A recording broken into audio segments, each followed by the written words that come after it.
పోవాలి. ఒక్క మాటలను ఉన్నదా?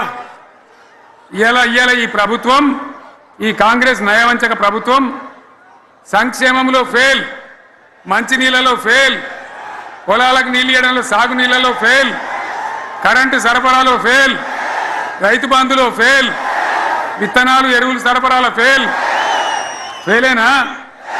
ధాన్యం కొనుగోళ్లలో ఫెయిల్, పల్లెలు పట్టణాల అభివృద్ధిలో ఫెయిల్, భూముల ధరలు పెంచడంలో ఫెయిల్. మరి దేంట్లో పాస్ అయిండు? ఎటుపడితే అటు ఒర్రుడు, దేవుళ్ళ మీద ఒట్లు పెట్టుడు, అబద్ధ వాగ్దానాలు చేసుడు,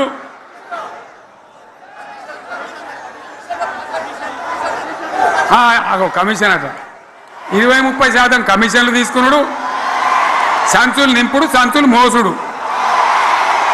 అంతేనా? కరెక్టేనా ఈ మాట అన్నా? కరెక్టేనా?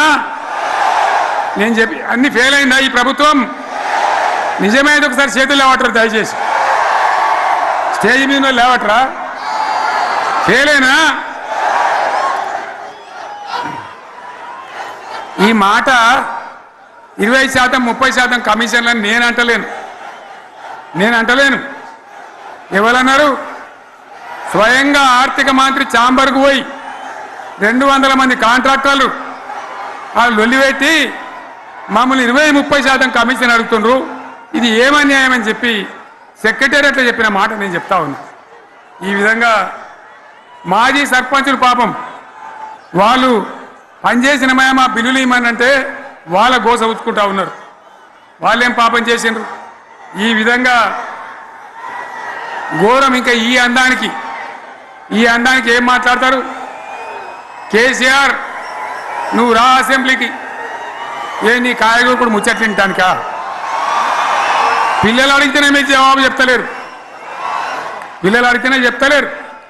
ఉన్నది నిలబెడితే ఆ ఆర్థిక మంత్రి అసెంబ్లీలో లేచి 20% కమిషన్ తీసుకుంటాను కేటీఆర్ మాట్లాడితే ఆయన లేచి భుజాలు తడుముకుంటాడు. నీకెందుకయ్యా బాధ?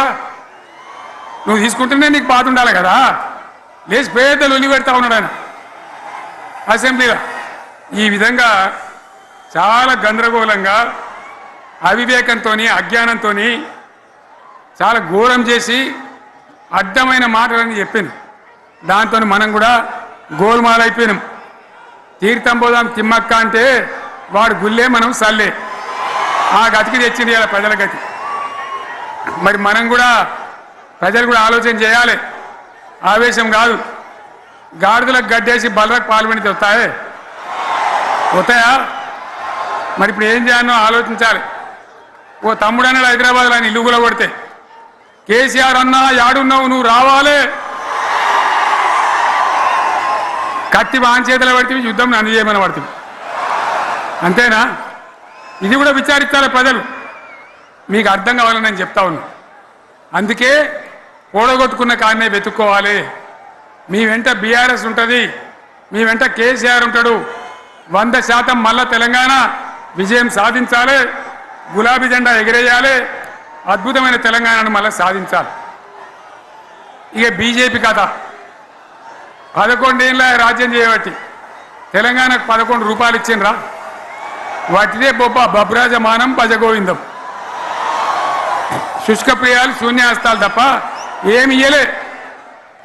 157 కాలేజీలు పెడితే మెడికల్ కాలేజీలు ఒక్కటన్నా తెలంగాణకి ఇచ్చిండ్రా? ఒక ప్రాజెక్ట్ కన్నా జాతీయ హోదా ఇచ్చిండ్రా? ఇక కాంగ్రెస్ వాడు ఇట్లా అంటే బీజేపీ వాడు అట్లా, ఏది లేదు. ఇక ఉల్టా మనయే. ఖమ్మంలో 7 మండలాలు గుంజుకున్నారు, సీలేరు ప్రాజెక్టు గుంజుకున్నారు. నరేంద్ర మోడీ మాట్లాడతాడు, ఏం మాట్లాడతాడు? తెలంగాణ వచ్చిందిరా అని తెలంగాణలో సంతోషపడితే తల్లిని చంపి బిడ్డను బతికిచ్చిండ్రు అంటాడు. ఎన్నోసార్లు అంటాడు, ఒక్కసారి కాదు. ఈ విధంగా అది కూడా మనం వెనకొచ్చేది కాదు.